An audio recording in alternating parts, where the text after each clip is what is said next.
Thompson Center presents Extreme Pursuits with Mark Kayser.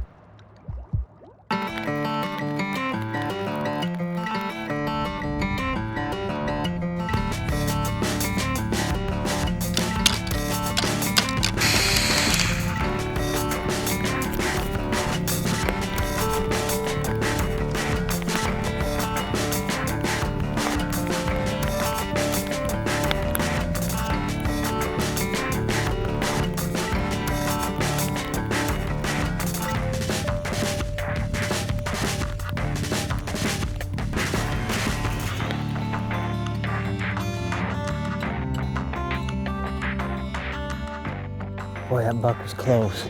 He was in bow range. It's the start of our South Dakota hunt. And you couldn't really ask for cruddier weather. I mean, it's cruddy. It's raining, the wind is starting to blow. Everything's wet from a major snowstorm that just went through here. Pretty much the worst of all conditions. We can't even drive into the hunting area. We had to do about a 2 to 3 mile hump just to get to where we are right now in the dark. It's going to be a tough hunt, but as you can clearly see from that buck coming through, things are happening. The rut's rolling. Anything can happen at any time. We're hunting all day. We're not going in for lunch breaks, nothing. All day, all whitetail action. We're going to fight the weather and hopefully get a good buck here.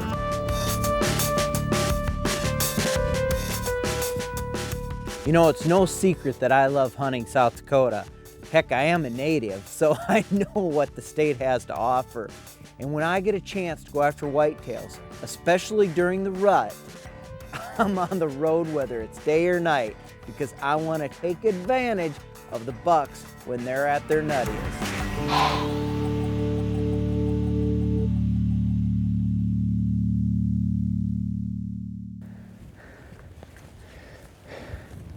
On western rivers, or any river for that matter, steep banks are perfect ways to access the back oxbows, the back bends of rivers where big bucks may like to hold up. That's what we're doing here. So we're trying to get into a good spot with the wind in our favor. The wind's coming right here, so I'm having to circle all the way to the back. And then we'll go right up through the middle with the wind in our face, rattling, grunting, doing whatever, just still hunting. That way, you're right in a buck's bedroom, right where you need to be with the wind in your favor.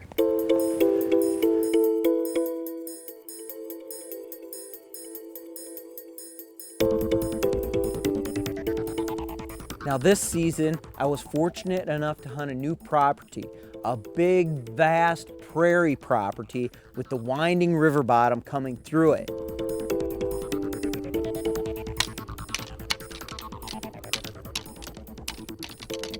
When the rain let up, I made a big, bold move into the back end of an oxbow. And it wasn't even 5 minutes into getting into the back end of that oxbow, and I had a whitetail rut right by. And 5 minutes after that, mule deer were rutting by and parallel walking each other in an attempt to fight each other. The action was hot, and I knew it was gonna be good. I took my time though and eased through the river bottom, rattling, stopping, glassing, rattling, stopping, glassing, taking my time.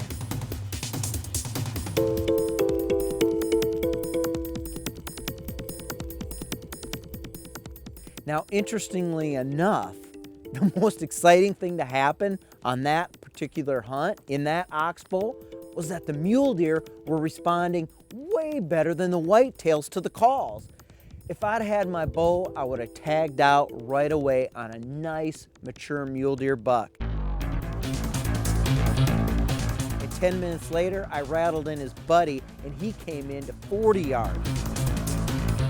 First one 15, the second one to 40, but no whitetails. The whitetails were there, but the whitetails that I did see, they had cutaway does and were probably in the process of getting ready to breed them.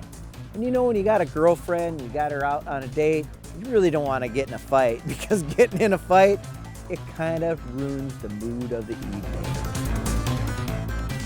It's midday right now, or just a little after lunch. And we're still into deer, so when it's mid-November, there's really no reason at all not to hunt all day.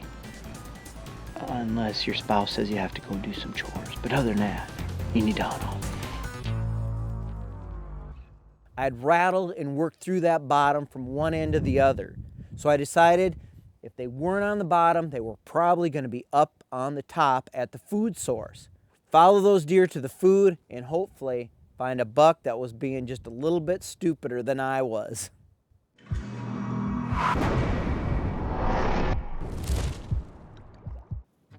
If you're planning on hunting aggressively in extreme conditions and terrain, then you're going to want to be able to carry that load of that rifle comfortably. Now what you need is a good sling. Today I look for wider slings, something broader that'll distribute the weight. I like these rubberized slings or even a broad, heavy cloth sling with some padding in it. Now next, you're going to want to carry some extra ammunition. Hopefully you won't need it. Now a buttstock holder like this has the ammunition right there where you need it to pluck shells, put them in. If you don't like that extra weight on your rifle, you can put a waistline ammunition holder as well. Cartridges are easily grabbed from right out of there. Just pull the Velcro tab up and you're ready to go. Hopefully you're only going to need one shot, and that's what we all strive for. Extreme Pursuits is brought to you by Thompson Center, America's master gunmaker. HuntingClub.com, the official site of the North American Hunting Club. Field Logic, IQ bow sights with retina lock technology. Center the dot for the perfect shot. And by Hornady, accurate, deadly, dependable.